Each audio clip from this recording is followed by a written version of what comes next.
हाँ नमस्कार दोस्तों, आइए हमारे YouTube चैनल देहाती अनमोल कहानी में आप सबका स्वागत है। आ जाइए दोस्तों, चलते हैं आगे बहुत अच्छी कहानी में। कहानी को आप सुनेंगे और समझेंगे और अपने जीवन में उतारेंगे। दोस्तों बहुत अच्छी कहानी है। कहानी का रहस्य आप सुने और समझें, और जैसे कहानी में अब हम आपको बताएंगे उस हिसाब से आप चलना भाई, क्योंकि उससे कुछ ना कुछ आपको ज्ञान ही मिलेगा और आपको कुछ ना कुछ फायदा होगा। दोस्तों हम सबसे एक बात कहेंगे, हमारे चैनल पे आप नए हैं तो हमारे चैनल को सब्सक्राइब, लाइक, शेयर अवश्य करें, जैसे कि आपके मोबाइल फ़ोन पर हमारे YouTube चैनल की नोटिफिकेशन पहुंचती रहे।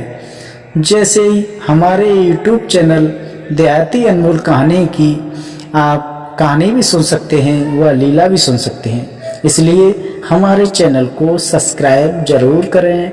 आप एक सब्सक्राइब कर दोगे, उससे आपका कुछ नहीं बिगड़ेगा, हमारा भी लाभ होगा, आपका भी साथ साथ काम होगा। तो आइए चलते हैं, एक कहानी बहुत अच्छी कहानी है। एक गांव में बहुत बूढ़ा आदमी रहता था। आदमी अपने घर में बहुत चिंतित रहता था। क्यों रहता था? उसके 4 बेटे थे। चारों बेटे आपस में लड़ाई झगड़ा करते रहते थे, आपस में विरोध करते थे, इसलिए बहुत वो चिंतित और परेशान रहता था। तो एक दिन उस बूढ़े आदमी ने अपने चारों बेटों को अपने पास बुलवाया और कहा, बेटा आप लड़ाई झगड़ा करते हो, आपको ये नहीं मालूम है कि लड़ाई झगड़े से क्या होता है और आपस में एकता बनाने से क्या होता है।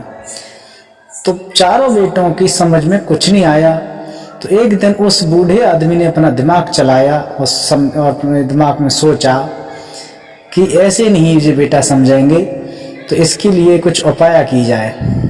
तो एक दिन उसी बूढ़े आदमी ने एक लकड़ी का टुकड़ा उनके हाथ में दिया और कहा, बेटा इस लकड़ी के टुकड़े को आप तोड़ सकते हो।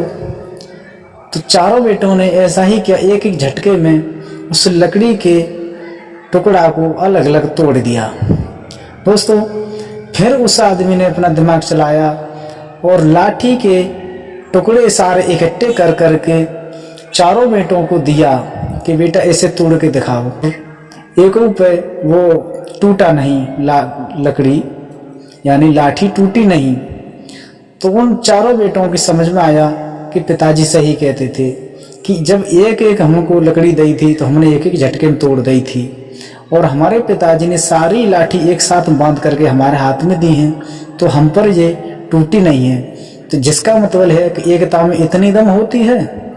तो साथियों उस बूढ़े ने चारों बेटों को ज्ञान सिखाया और चारों बेटे एक साथ मिल करके रहने लगे और एक दूसरे की सलाह में रहने लगे, एक दूसरे से पूछ करके काम और धंधा करने लगे। दोस्तों बूढ़ा आदमी बहुत खुश रहने लगा और अपने घर में हंसी खुशी से समय काटता है चारों बेटों के साथ में। तो इस कहानी से हमको सीख क्या है भाइयों, कि हम आपस में विरोध करेंगे, लड़ाई झगड़ा करेंगे, उसमें हमारा और आपका कुछ नहीं लाभ होगा, उसमें घाटा ही होगा।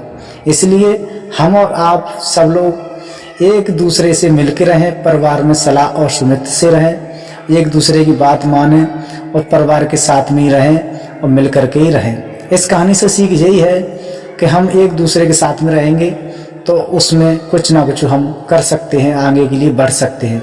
और हम एक दूसरे से विरोध करेंगे, लड़ाई झगड़ा करेंगे, तो उससे हम आगे नहीं बढ़ेंगे, पीछे हटेंगे। इसलिए सब लोग सलाह में रहें और परिवार के साथ में रहें। अगर कोई भी भाई या बहन कोई भी घर में लड़ाई झगड़ा करते हो तो लड़ाई झगड़ा नहीं करें, प्रेम से रहें। राधे राधे, राधे कृष्णा।